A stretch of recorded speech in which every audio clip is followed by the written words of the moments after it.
Daughter in the city, rushing to me. Down upstream, are you with me? Round up, rainbow.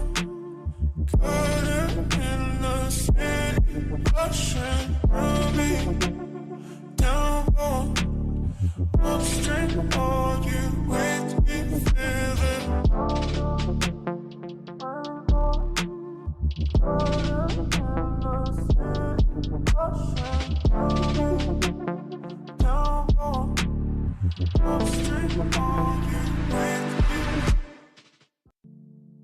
Hi, I'm Michael Owen and I'm thrilled to join Weeks as their global brand ambassador. In football, success comes from precision, speed and strategy.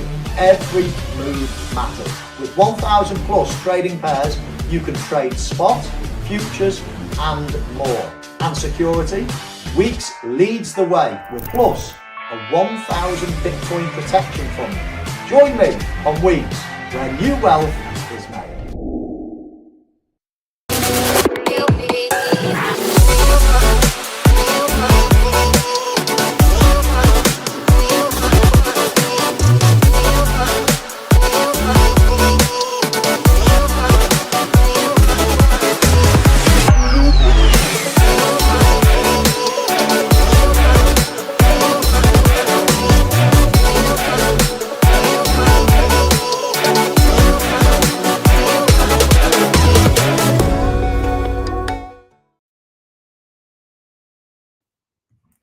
Hey legends, how are you all doing? And very, very big warm welcome to Trading Congress 2025. A full week of focused education, market insights, practical guidance, all designed to help you become a stronger and more confident trader. And what a week it's been, and we are not slowing down one bit. Before we start this show, and we've got an absolute belter coming up from you, just want to say a really big thanks to EdgeX and Weeks, who have supported Trading Congress this year, meaning that they've made it free for everyone to attend. And we've had some wonderful new people coming into the Discord, really making the most of everything. And like I say, we are not slowing down today. We have an absolutely fantastic session coming up for you. And without further ado, I would very much like to welcome Mete to the stage. Mete, how are you doing, my friend? Hello. Very good, very good. And how about you? I'm brilliant, mate. I'm brilliant. And I'm even more brilliant feeding off your wonderful energy. I absolutely love it. So many great people on here, really, really passionate about what they do. So I know we just had some brilliant little conversations backstage before we kicked off. And basically, we've got absolutely tons. Mete's put together a fantastic presentation for everyone. So like normal, this is a case of me restraining myself, not talking too much, and handing this over to you, my friend. So before we really dive into everything, can we give everyone a little bit of an intro about you, your background? It's, you know, a wealth of experience and interest. Actually, yeah, I'm very pleased to be in here right now. Actually, I was in Romania, and from the airport, I run to home for the live session, by the way, because, you know, I cannot miss that kind of thing to reach the people and talk about blockchain, cryptocurrency, and Web3, everything else. Actually, it was a very long time that I am into blockchain and crypto. It's from 2013. It has been 12 years that I'm into blockchain and crypto. Wonderful. Actually, I first my Bitcoin at $200, by the way. but I am not rich, by the way, because I spent all of them. Yeah, I think most of us did, unfortunately. Yes, absolutely. What's my big thing is, with Bitcoin, Ethereum, and also the other cryptocurrencies, I've spent them to go around the world. It's about 70 countries that I have traveled. Wonderful. Yeah, this is a fantastic thing, actually. And when I saw Bitcoin in the 88 side, I'm really get shocked. But actually, I'm not. I have no regret about not holding Bitcoin like the old times. Actually, this kind of experience will not measure with anything else. Yeah. And don't you find that it's such a wonderful community when you go out into the space? You know, people often criticize, say, crypto Twitter or socials for being sometimes a bit of a toxic or scammy place. But I've always found, And I owe a lot to the Burb Nation. A lot of the traveling I've done, especially for crypto, has always been with them. Crypto Burb opened so many doors for me over the years with people I just wouldn't have had access to without being able to get on the road, go to these countries, engage with people. Face-to-face time in this industry and networking is something that I've found so very important, but also very much life enriching. You could have sat there on the Bitcoin, like you said, and fine, you may be a few $100,000 more in the bank, but can you replace the experience, right? That's what I've found in this space. Actually, I am 45 years old, nearly the oldest one in that sector. Yeah. Because every time I met with the people, they are all 20, 25. Yeah. I cannot find people that more than 30, something like that. I don't know your age, but you are also very younger than me. Well, do you know what? Actually, I'm closer to you, Messer. I'm 40, but it just really? I do know what you mean. They call me the boomer here at TBN, right? We've got Crypto Burb, who was in Forbes 30 under 30 most recently. Half the team, can code circles around me, but very handy to have the youngsters for tech support, right? They're very, very good. Yeah, that's very cool. Actually, because of my age, they called me OG, something like that. But actually, what they call me Mete Hoca. Hoca means teacher, lecturer in Turkish. Mete Hoca, something like that. This is my nickname, by the way. I love to live with that nickname because there are not so much people that really get experience in that period. By the way, when I meet with the people are really amazed that meeting with me because I'm telling about the bull runs, the beer stands, something like that. But as I said, it's my own opinion. We lived 4 years at real beer time in last 4 years of the pandemic. The other one is not beer. It's like a penguin. It's like a penguin. I love it. And sticking with that beautiful theme that we saw rise through the meme coins and the animals and everybody that was involved in that. I love that. The other one was the penguin. Well, do you know what? I think, look, we won't go off topic too much, but I think what's really interesting about being in the space for a long time. So I've been in and around the markets for about 12, 13 years now. But in crypto, heavily for maybe sort of 7 to 8.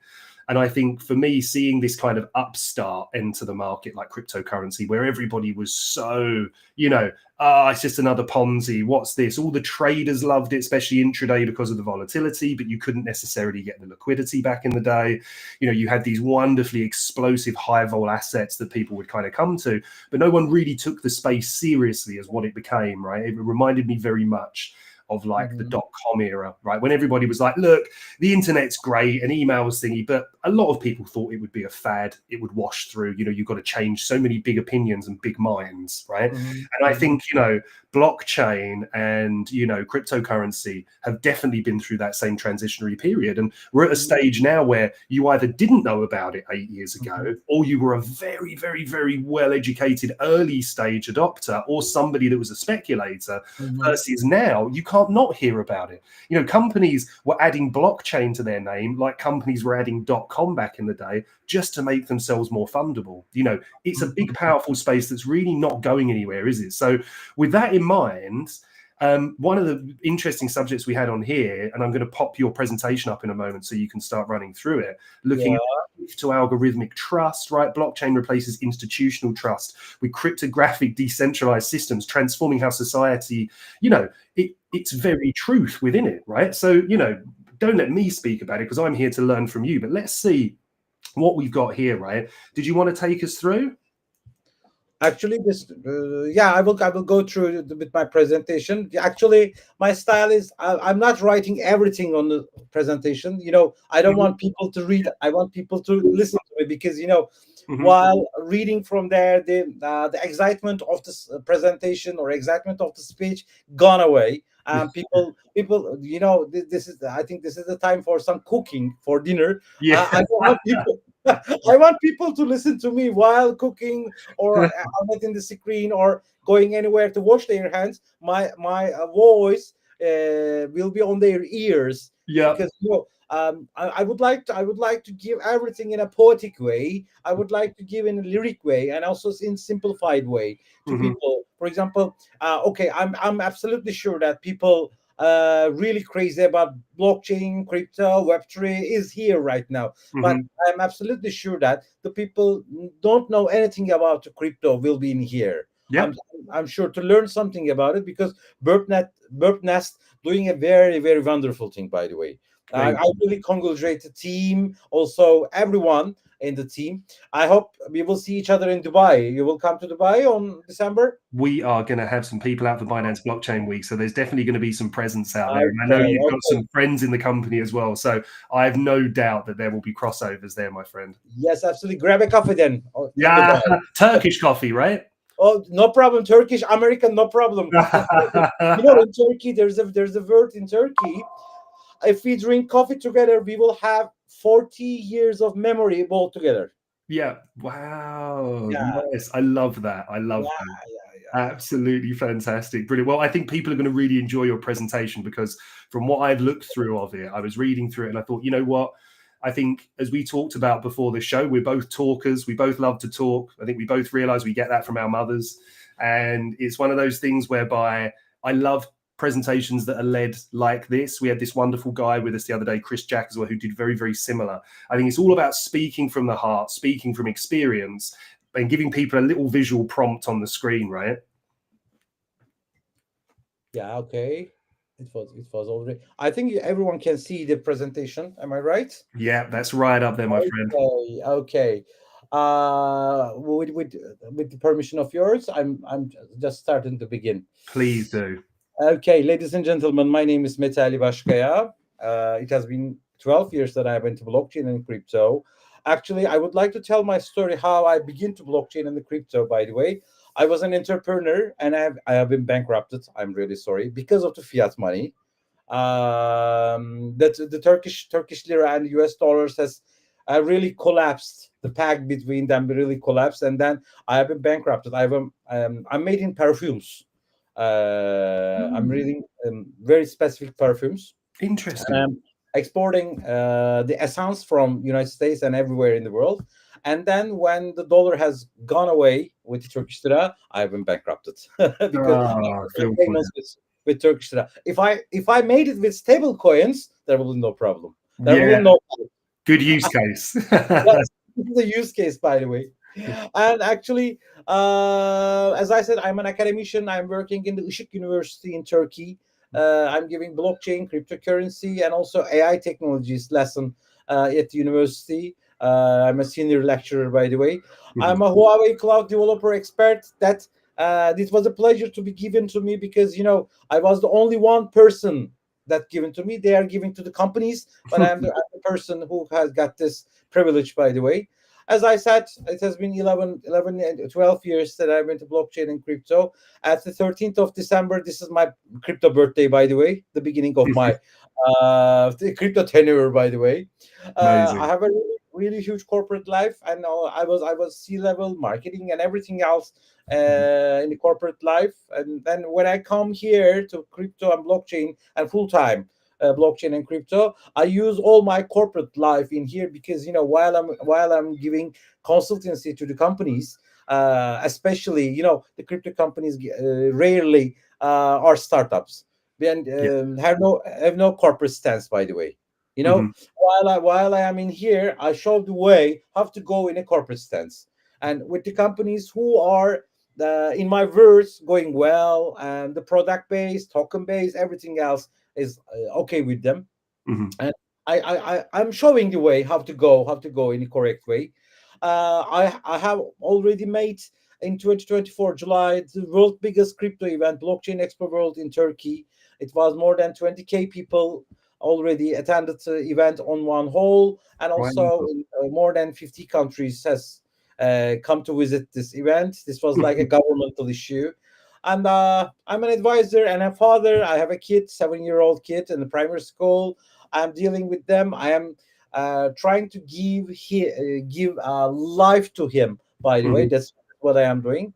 Actually, I was nominated as Turkey eighth effective person in the crypto and blockchain field, also in the world in the top 200.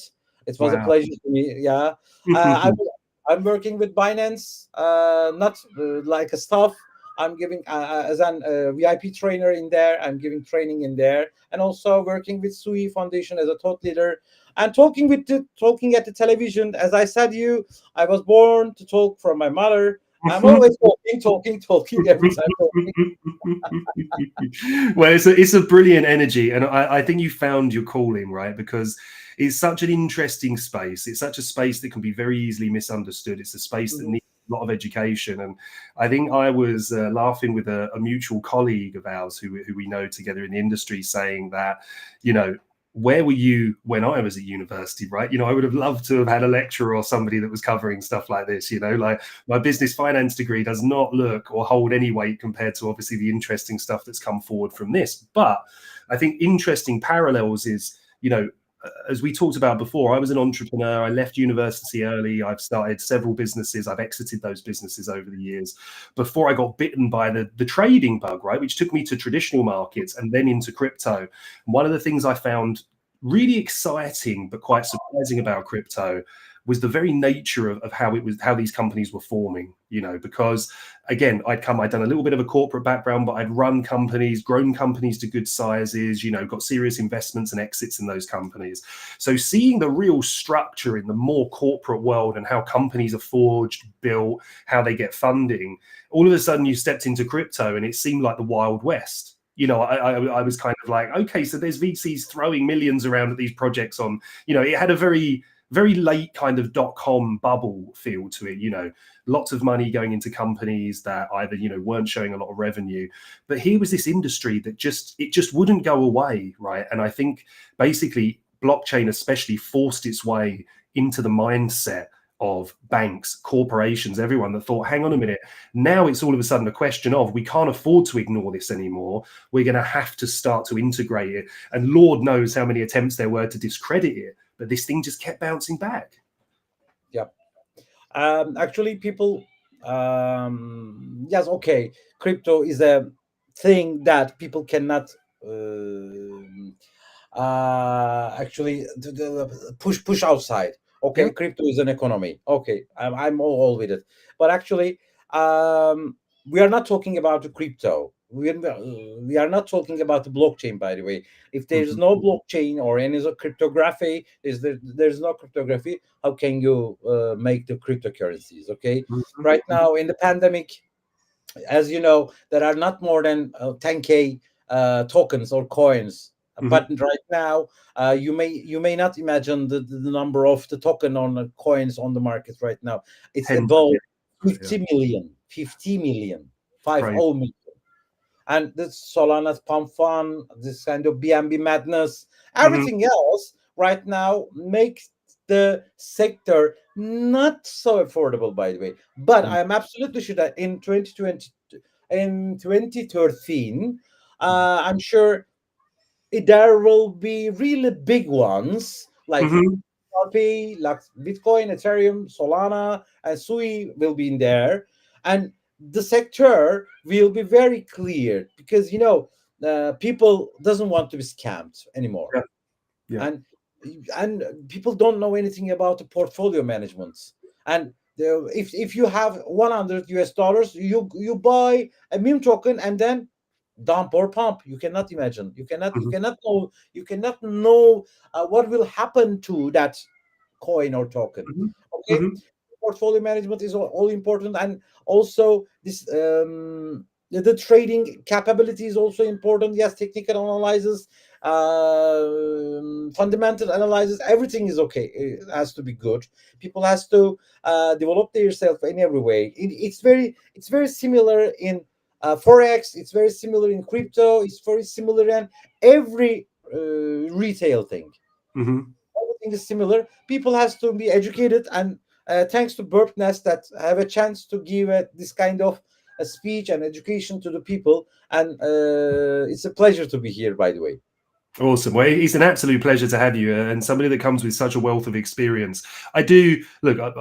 I love the space. Like I said, I've met some amazing people in it. It seems like people of our kind of generation. It's strange, right? Because not growing up with mobile phones, not having easy access to computers, to the internet. We saw the development of all of this happen. So you realize when you look back how quickly these things develop, right? And now we have these super talented late teens, early 20s people coming through that are basically almost brought up and fed on technology, the blockchain, cryptocurrency, right? They're in a very, very different realm where they're seeing this reality come to fruition. And I love that passion. I love that, I love that side of things, that, that understanding, which is different to my understanding, right? But what I really love, and what I do find a rarity in this space sometimes, are finding people in the space that have a very successful but also varied background outside of cryptocurrency, that can bring that contrast, that can bring that experience that says, look, let's compare what's happening now to what I saw real hand in the transition of this. Again, we're a very forward-looking industry, but the past can still teach us a lot. Yeah, actually, what I know is anything is same with the past. Right now, people has encouraged to enter crypto. People has knowledge about enter the crypto and dealing with the blockchain, and I am absolutely sure now. But what I know is blockchain is not simple like AI. Okay, people are as people have very small knowledge about blockchain, they don't want to enter this kind of area. Okay, the AI is more simpler than blockchain, by the way. People love to deal with, everyone can talk about AI. Okay, for example, a CMO can talk, a CEO can talk, a CFO can talk, a cleaner can also talk about AI. But what I know is the blockchain, yes, you can talk about blockchain. Yes, this was the distributed ledger technology and transparency, blah blah blah blah. You can talk anything about it. You can know Ethereum, you can know Bitcoin, Lightning Network. Okay, that's okay. But actually, in the fundamental of blockchain, it has to be very, very big philosophy. It has own deeper side. It's like a water wheel. Okay, when you got your wheel and you get your water and you want to have more water, more water, more water. Actually, that's the thing. And blockchain AI combination will be a very good match, like Romeo and Juliet. I love it. And look, you're not somebody that's kind of saying that without experience, right? You've got a lot of experience with AI. It's an industry you followed very, very closely as well. It's an interesting contrast, right? Because I actually agree with you. Especially from the position of outside looking in, we see the real world application of AI every day. ChatGPT, you see the, AI agents on Salesforce adverts, right? With big actors like Matthew McConaughey and people, and Woody Harrelson kind of promoting it, right? But you start to think about the blockchain, how important that is. But do you think maybe where it's still considered so much more niche? Because I love the fact that you pointed that out, right? You could be a CMO, CFO, the cleaner even, right? Talking about AI, but not so much blockchain. Blockchain's, I think, more niche than that, right? And that's where the separation between cryptocurrency and blockchain becomes very clear. Yeah, absolutely. It's like an electrical car. Okay, people are really amazed that Elon Musk has invented Tesla, but actually it was in the 30s and 60s. There are electric cars. But people doesn't know anything about it. But they look Elon Musk as like a god, and or Huawei like a god, that he invented the electric car. Tesla is a good car, but I don't like it. I don't like it. By the way, I'm a gasoline guy. You cannot hear the voice of the 76.5 Mustang sound. Yes. But no, it's a power. Okay, I am with Mustang. I am with Corvette. Okay. Nice. I like that. Yeah, I must admit, I think one of the things that scares me, especially being in London all the time, is that you could always hear the people that were coming for you with the car. Right now, you just hear a silent little whisper, and before you know it, you've got this huge vehicle kind of bearing down on you, right? But that again is very interesting, right? Because it goes back to that point of, Elon Musk kind of made electric cars famous, right? There were very early iterations of them that I believe were actually bought up by a lot of the large motor companies to stop a lot of this technology coming into development, right? Plus, look, let's be serious about this. Nowadays, you can do X amount of miles on an electric car, then you've got to plug the thing in for X amount of time.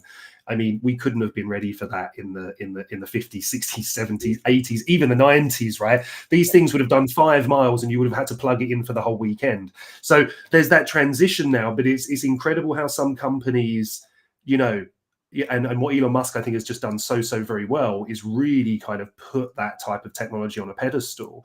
And like you say, most people would probably accredit him with really the development, if not the foundation of it, but certainly the development of the modern electric vehicle, right?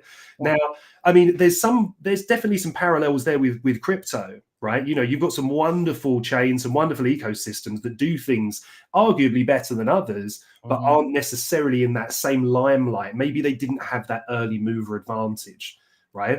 I think that always interests me with this, because ultimately, whatever industry you're in, your marketing will help separate you from other companies. Yeah, absolutely. People are always thinking about it as Elon Musk is the first person who invented electric car, that as I mentioned. But actually, I think it's an easy way to believe that kind of things by the people, because people doesn't love to read. Yeah. People doesn't love. Okay, there's a YouTube, and if they watch YouTube in 15 minutes, they get bored and go to something to do. Okay. Well, look at TikTok, right? Yeah. TikTok, the whole point of that was basically the attention span of the average adult, let alone child, now is so low that they said, hang on, people aren't paying attention to 2-minute videos anymore. We need to make them 30 seconds, 15 seconds, right? Now, that's a challenge to really grab someone's attention in such a small period of time. Yeah, actually, yeah, you're absolutely right. The TikToks and also the Instagram stories or reels that make people like an automation. It's actually we are feeling our dopamine with it, okay? Yes. And this kind of dopamine shock due to this. For example, you woke up and first you look your phone to your crypto exchange for your trades, right? Am I right? Yeah, first everybody does. Checking your trades, by the way. Yeah. And then you will have some special times in the toilet. Yeah. While you're doing this, you're fucking doing the Twitter. Still on the phone, right? Yeah, by the phone, and you are stick to the phone, something like that. Yeah. And you're in first 1 hour of your waking up, it's all with the phone. Okay, and then you go to work. You have to do something. You have to create some content, something like that. But your mind is gone. What you will do, and you will apply to ChatGPT or Grok or Claudia or anything else, and write me something like that about this. And you cannot use your brain, by the way. Yeah. Yeah, but don't you think that there's a little bit of something like that? I don't know whether it's. I always think that this is maybe my age more than anything, but there's something that. Let's say, for example, so someone recently introduced me to a really good dictation app. So you speak to it and it writes everything out and it gets the punctuation brilliantly. It gets the context great, everything, right? And it says to me, why aren't you using it? And it's a brilliant app. The thing that kind of scares me is the more reliance that I have on something like that to do everything for me, I lose my skills as a typist, right? And people say, yeah, but you still need to realize that maybe that skill becomes defunct, right? And you need to then, efficiency, everything. So there's always a little crossover for me between embracing new technology, especially things that make our lives easier, versus not really losing that ability to do it at its core level, right?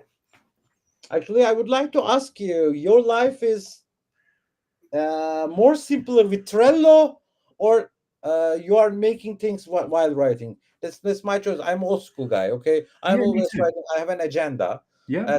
Thanks God, the exchange is always giving agenda. And also for to write about this. I'm always getting notes, and my agenda is always with me. Okay, I'm using some kind of Google Calendar or Trello or Monday.com or something like that. But actually, what I know is to write in something in here makes me learn about it. For example, while I am giving like seminars, like today, I prepare my presentation, I prepare my speech. While I'm making my speech, I first take notes. Yeah. Okay, to the paper. I read and take notes to the paper. Then I divert them to the Google Doc. Yeah. And then I divert them to ChatGPT to make a reduction. Yep.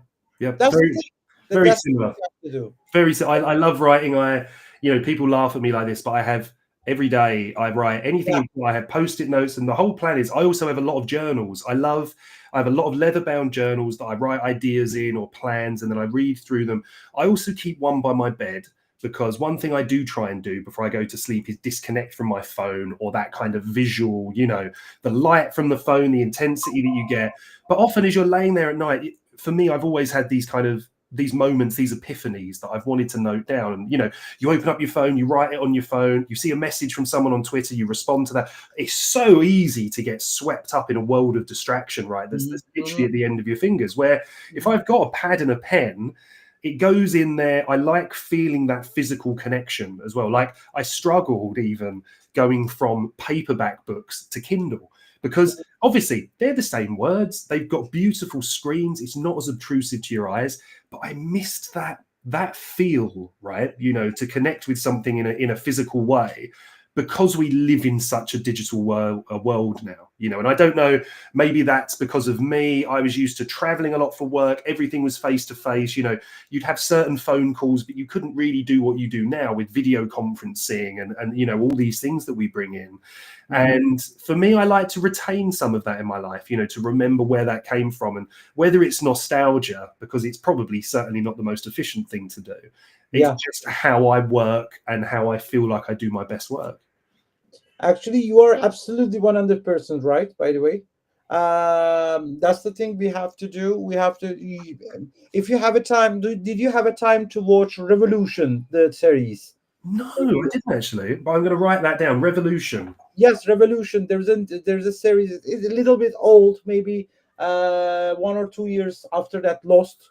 And the Revolution, what tells the electricity gone, everything gone, and everyone turns to nature. Yes. Obviously, in Manhattan, there are lots of trees. Yeah. And kangaroos running, and also a little bit like, obviously without the kind of apocalyptic feel, but a little bit like I Am Legend, right? Where Will Smith in that big city, and you see wildlife, and one of the best things, and you touched on this earlier, one of the greatest, I suppose, one of the things I cherish the most about my life and about my, what I've got to go through in this industry, especially, is the amount of traveling. I'm somebody that, look, anybody can be into what they want, but I love experiences, right? I love to travel. I go to Africa a lot. I love Asia. I love kind of going off the beaten path. I love meeting new cultures, experiencing new things, right? And I think one of the things that never ceases to amaze me is, especially if you travel, Egypt, for example, I would recommend everybody go to Egypt, Luxor, Cairo, these areas, see the magnificent things like the temples, the Valley of the Kings, the Valley of the Queens, right? But also in other countries, everywhere from South America, Asia, watching how nature takes back everything. You look at the Mayan civilization, they're finding some of the biggest temples and some of the biggest pyramids in the world now in the Mayan culture, that basically they're using this technology called LiDAR to basically strip away all the canopy, because you wouldn't know. You'd never know it was under there. The nature takes everything back ultimately. And I think that's one connection that most people would probably benefit from in such a digital world, is when they do get a chance to remove themselves, is to get themselves out in nature. I think it's a very, very healing space. Yeah, absolutely. And I would like you to go to Peru to have an ayahuasca, if you have a time. Yeah. While doing this, you can reset your brain, and all you get everything out that makes your body in dirt, so that with that ritual, you will get very feel good, actually. And I'm sure that you will not get sick about 3 or 4 years, by the way, because the plenty of dirt coming out your body, and you will be refreshed like a baby, like a newborn baby. I've heard very good things actually from people I really do respect. So, yeah, no, I appreciate that. I would love to go out, and I've never been to Peru either. It's very, very much on, very high up on my travel plan. So to do it out there, the real kind of cradle of that culture, would be fantastic. Yeah, actually, you have to.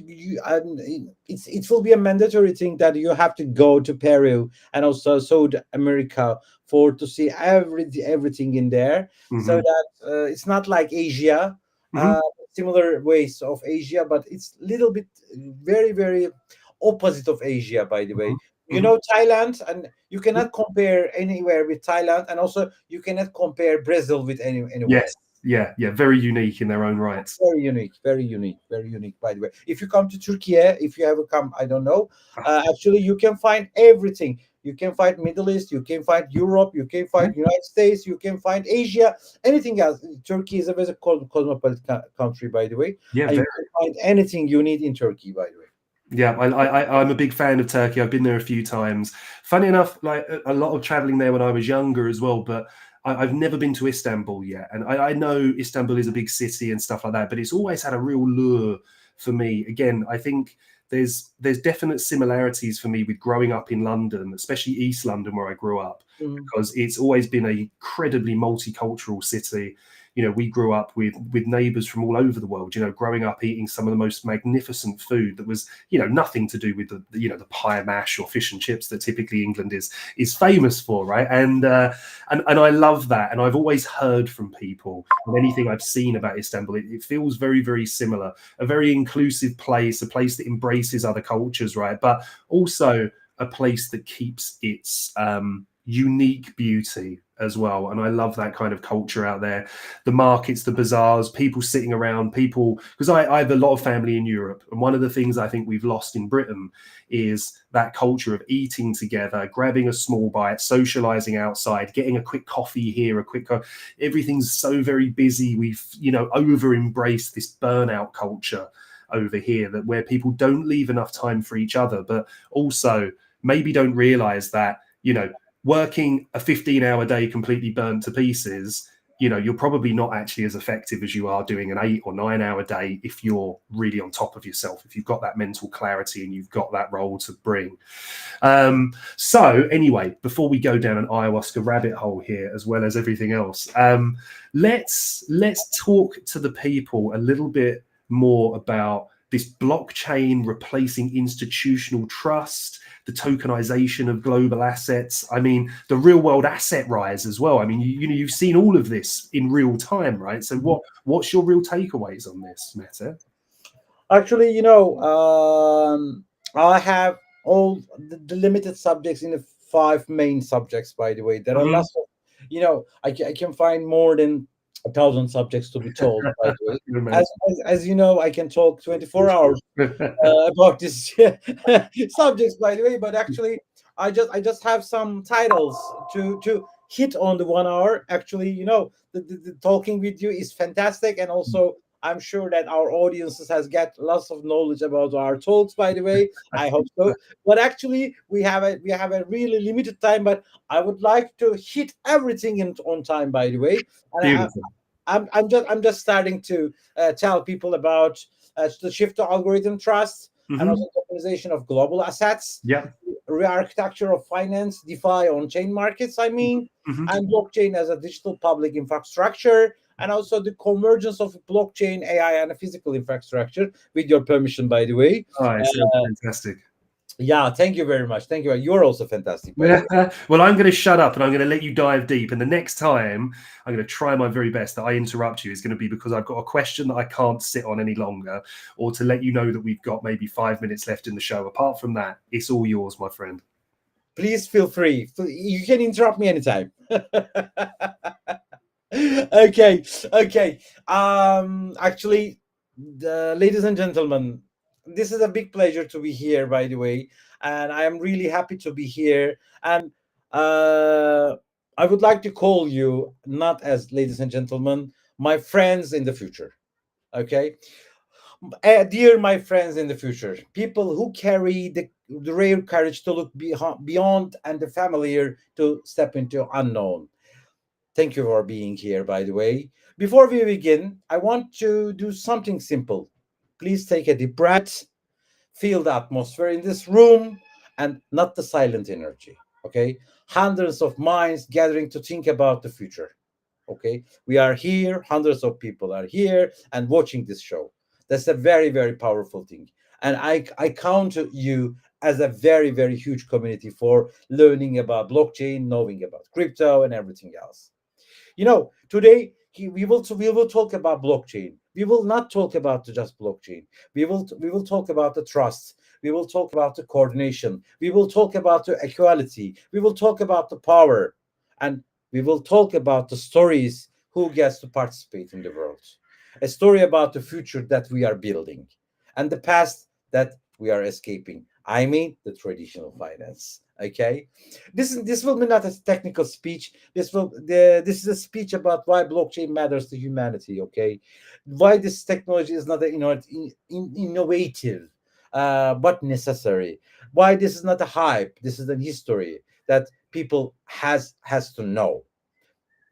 I want to take a moment about the trust of blockchain. Okay, it's invisible, it's weightless, but intangible, and yet is glue of a civilization. By the way, every part of your life relies on trust. Okay, you are trusting your husband, you are trusting your wife, you are trusting your kid, you are trusting your friend anytime. Trust is the most important thing in the world. You trust your bank will store your money. Are you sure? Question mark. You trust that your government will protect your identity. Question mark. There, every time you had an email about hacking your system, phishing emails, that you can give all your identity to the other people. You trust that your hospital will keep your records safe. And you trust that your employer will always pay you. You trust that the land title actually belongs to you. Okay, you trust that your word counts very correctly, and you trust that the documents that you sign today will still matter tomorrow. Are you sure? I'm not sure. I'm definitely not sure. I can tell you that. There's a very big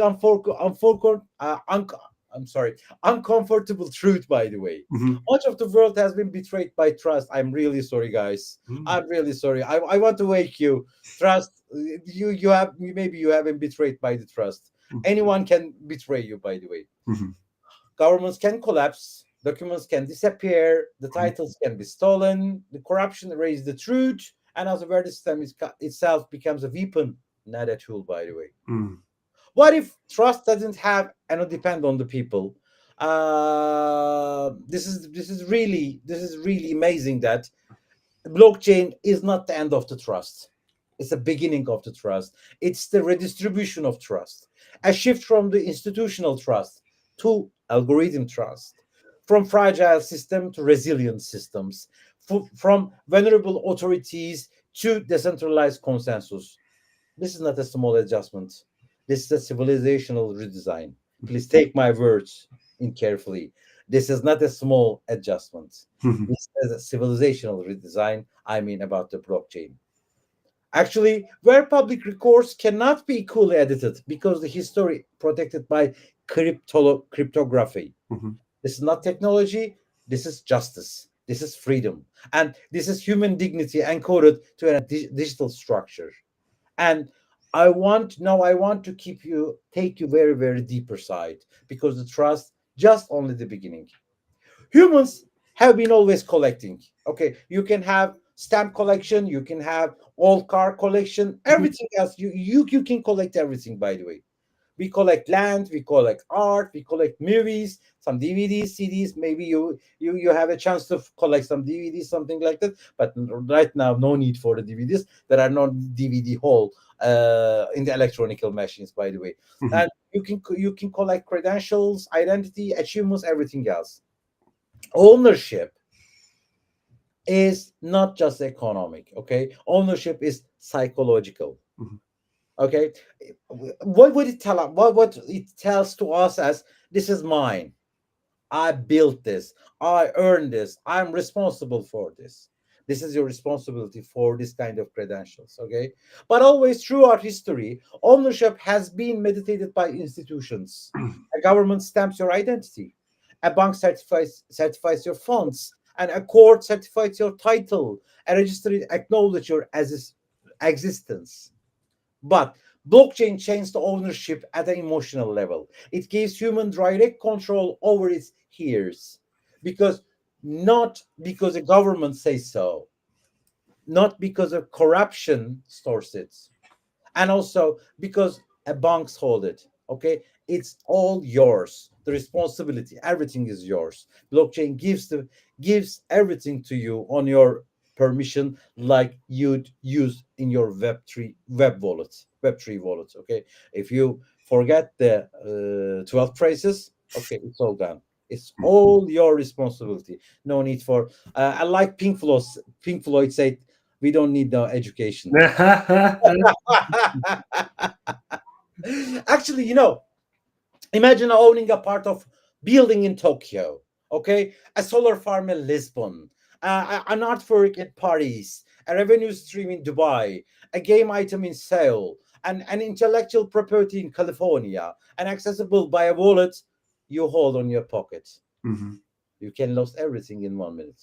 Yeah, it's true. It opens a lot of doors, right? Yeah. But at the same time, I've always seen this as quite a restrictive part of cryptocurrency for me, right? For somebody that didn't grow up particularly technology savvy, the idea of moving funds from wallet to wallet, the user experience, the safety, and like you said, it really comes down to trust. And I think that's probably what's funny about this to me is that cryptocurrency is constantly in the crosshairs for trust, right? Yet banks, governments, everybody else, very, very rarely to the same form of scrutiny, yet most people have been hard done by or done ill by governments, banks, institutions, a lot more than the risk that they take with blockchain. So again, change is difficult, something people need to embrace, but we need that trust element to underline everything, and people need to understand that trust element, right? Okay, I just want to give you an example to you. You're a student and you have $10 on your pocket. You can eat your lunch or have a global asset. This is the tokenization of global asset, by the way. Okay, you're a trader and you can be rich. Okay, it's a part. I'm talking regardless of money. If you want to buy a house, it's like $10 million. Maybe you can have a money and you can buy with $10 million. Okay, but your friends of friends. If you have $1 in your pocket, you can take the 10 million part of this house, by the way, with the tokenization. You can have your ownership, by the way. Okay? That's the thing that you can. A refugee can store their wealth securely, even if everything else collapses. Okay? Because it's a digital asset. And you keep your digital asset on your pocket, on your wallet. Tokenization is not a technology, my friends. Okay, it's an economic inclusion. It's a very new liquidity option for the world. It's a financial dignity and also a new philosophy of prosperity. Tokenization is this, and everyone just look to tokenization like a token, like a coin, like a graphic on the chart. Tokenization is not this. Tokenization is the new style of ownership, new style of finance, by the way. Okay, and the world finance system is written as a software with blockchain. Okay, there are lots of developers on the field. I'm just changing my presentation. Sorry for that. And let me tell you about something about personal. The first time I look the traditional finance how work after my experience in the blockchain, also in the DeFi, by the way, behind the scenes, I was really shocked. Okay, the layers, the delays, intermediaries, fees, paperwork, clearing process, and a settlement system of 70s still running today. I'm really sorry about this. In 70s, there's a very big thing happened in the United States. President Nixon has forbid to press the money, minting the money on behalf of gold. The gold standard. Yeah. The world has changed with the 70s, by the way. And what I know is in the 70s, that the hippies, the Scooby-Doos are in the world to make everything in decentralization, like Cyberpunk did. I was watching a huge orchestra, and everything section was playing from the sheets written in different centuries. Okay, it's like a very big Vienna Philharmonic Orchestra, something like that. Finance is the nervous system of the world, but it's built to outdated machinery. I'm really sorry to say that if there's a banker or any hedge fund work stuff in the ear is watching us, I'm really sorry, but this blockchain through DeFi on chain infrastructures rewrites the finance as a code. not as a bureaucracy, not as paperwork, not Mhm. as institutional hierarchy, but with a logic. Mhm. This is the main concern. Do you let me to paint a picture? Okay, there's a very blank white paper in here, and I would like to paint it. Okay, Mhm. imagine a world markets never close. Imagine a world transactions settle instantly. Mhm. Imagine a world interest rates update automatically. Mhm. Collateral is visible in real time. Risk is transparent. Liquidity is global. Compliance is encoded into assets. Okay. Auditing happens in every second, not every year, like KPMG or PricewaterhouseCoopers did. Yeah. Everyone, regardless to the geography, can access financial tools. My dear friends, this is not a fantasy. Is this the real life? It's just a fantasy.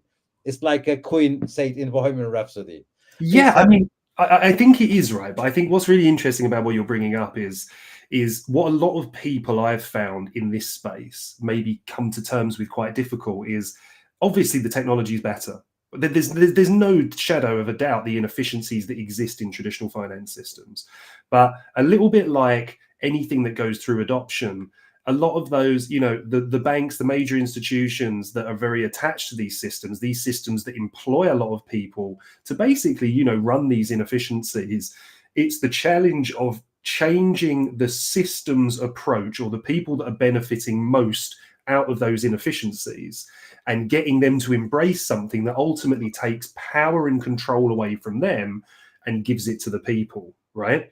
You know, that side of things I think is a really interesting battle because you need to take that away from the small percentage of corporations, people, companies that control those mechanisms. So what does that revolution look like? How do we get there?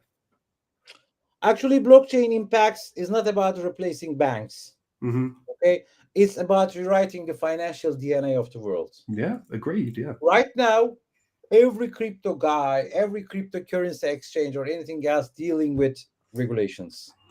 Okay, these kind of things will not harm traditional finance.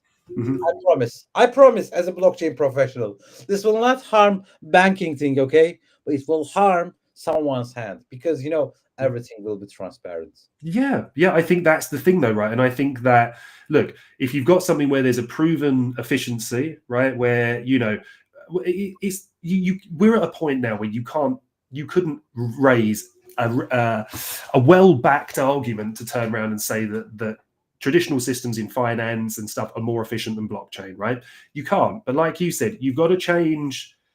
There has to be that transition right into it, and I think the transition with anything like that is when people realize that this empowers them, it doesn't take away from them, right? But for a small minority of very, very wealthy individuals and corporations and companies, it's a very scary wormhole to go down. So ultimately, what do? As humanity, we push back against change. We pushed back against the internet. We pushed back against electric cars, right? All of these things that have kind of come through. Even the digital world of trading was a painful transition away from paper books and the pit, right? So I wonder what this next kind of stage, this mass adoption, that it feels like we're in that moment at the moment. Like it feels like we're being taken into it. It just seems like it's still quite a turbulent path. Actually, the turbulence will affect everything in the world. Yeah. The turbulence will affect in the world, and when you ride on a plane, when the turbulence came, if you're afraid, or the first time runner on the plane, you Mhm. get really afraid. But actually, in the second period, you will not afraid. Yeah. Okay, it's very normal to people to afraid about the blockchain. It's very normal to people to afraid about the new revolution. Yeah. Okay, this is our aim to tell everyone in the world about this blockchain magnificency. But Okay, that's where education's so important, right? yeah, As somebody that's, a lecturer, somebody that's so well involved traveling the world and educating people towards blockchain, not just blockchain, but if you put this in a microcosm about education in general, and talking from my own experience here in the United Kingdom, you mhm. can pay to go to some exceptional schools. You can be incredibly bright and qualify naturally to go to those schools, which there's many smaller spaces. But the education really outside of them, varies on a much lower level. And if you look at the education that's shared with some people that isn't shared with others, we still have a big, there's a big void to fill, right? There's a big gap to jump in that respect. And I think the very same thing comes down about blockchain, right? It does seem crazy to me that this still isn't taught with any form of real kind of mass coverage, considering that it's one of the most important, inventions, cultural changes in our lives, right? I mean, if you look at when we started to actually embrace the internet, and the gap that then went to people being able to learn any form of code in schools or any kind of IT proficiency, there was a big gap there, right? I think we're facing a similar challenge now with the blockchain. Yeah, absolutely. You are very right, and we will have lots of changes in blockchain, and also blockchain will change also. Yeah, exactly. Blockchain will change with the demand of the people. Cryptocurrency will change all the demand of the people. Maybe in a very long future, you will not have to trade about this cryptocurrency. You will just go to market and give some bread, and also you will have like a poly market. Okay, you can buy a bread or not, or something like I wish we could circle back to earlier talking about bear markets, and when you compared one to being not much of a bear market, more like a penguin market. It really is. So look, Meta, I hate to do this. I mean, I'm checking the time here, and the text in the background are telling me we've got 2 minutes left in the show. Oh, really? I'm sorry. No. Don't apologize. It's been absolutely wonderful. But I just want to pass this last bit over to you, because one thing I really want to make sure is everybody understands how they can stay in touch with you, right? How they can find out more about you, what you're doing. You're making so many magnificent strides for this industry. I'm sorry. There are lots of things that I have also. I'm sorry. La. Yeah. Here we go. And this is brilliant. So this is wonderful as well. I love this, embracing the technology. Everyone can scan that, right? And with that, they can go through to your Linktree. Is that? Yeah. Yeah, this was Linktree. They can. I'm doing everything in free. Okay, I'm giving my trainings free, my speeches free, everything is free. My Twitter and also my Instagram, everything was noted in there. They can. Oh yeah, fantastic! Very handsome guy. Do you know him? Wonderful. Very handsome guy. Do you know him? I don't, but I want to know him. Right?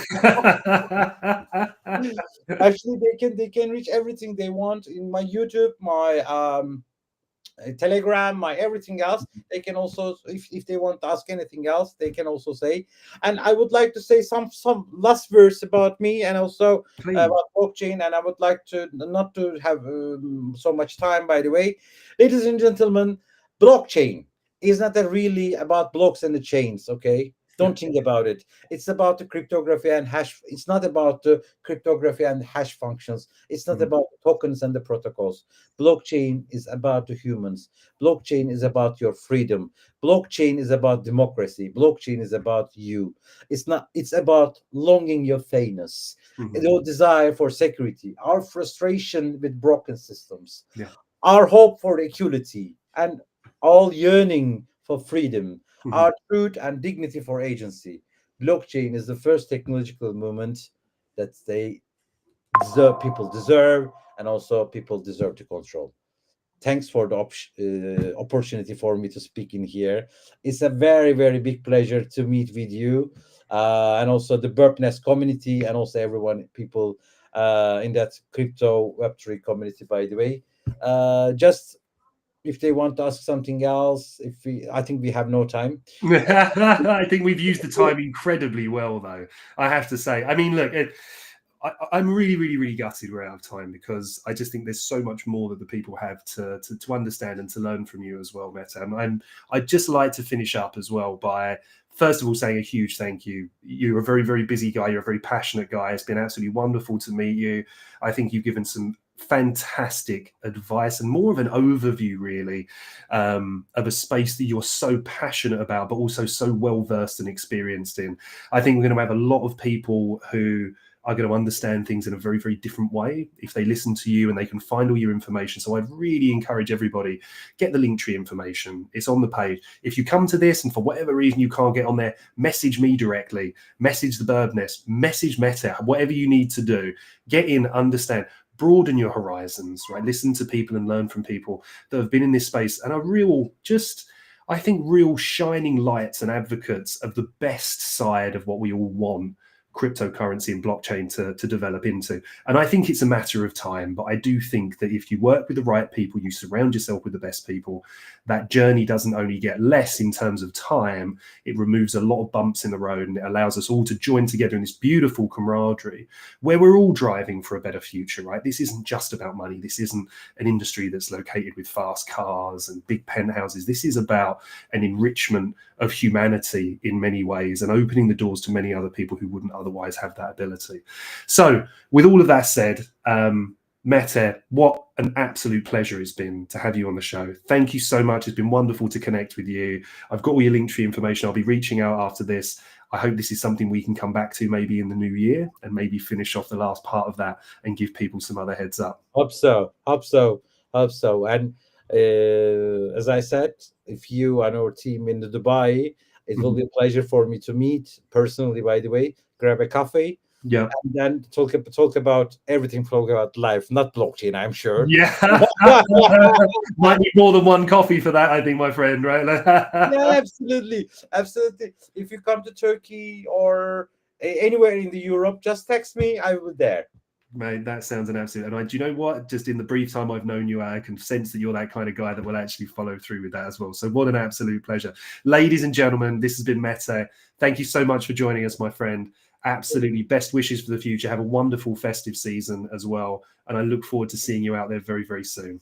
And also, I would like to greet my Christian friends. Happy Thanksgiving Day. Yes. By the way, and also Happy Christmas, Happy New Year, everything else. Okay. Anything to spread a bit of joy, right? Absolutely. I love that. I love that. Mete, thank you so much, my brother. I look forward to speaking soon. Thank you very much. I'm pleased to meet you, by the way. Bye-bye. Take care. Wow. I mean, I don't know how we keep getting these guests on here. Just absolutely amazing. I'm inspired. I'm sure a lot of our viewers are inspired as well. If you didn't get the opportunity to get Mete's details, right, do reach out to us. You can watch this back again. You can scan the QR code, connect with him through the Linktree. What a wonderful and fascinating person. So passionate about a space that if you're here watching this, I'm pretty sure you're going to be in a very, very similar position. So don't forget, you can join the Trading Congress on Discord. All right. You can secure the early bird Black Friday offers. If you're watching this on YouTube, you can find all that information down in the description, as well as the speaker's information. If you are watching this on Twitter or X, then you can pop over to the Birdnest profile and everything will be provided there for you. Apart from that, time for me to stop talking for a change and thank you for what's been a wonderful conclusion to today's sessions. We've had some amazing speakers. We've had an absolutely wonderful week so far. And don't stop, because we've got a fantastic day coming tomorrow as well. A really, really big shout out to everyone. Thank you all so much. Have a wonderful day, and we look forward to catching you all around the nest.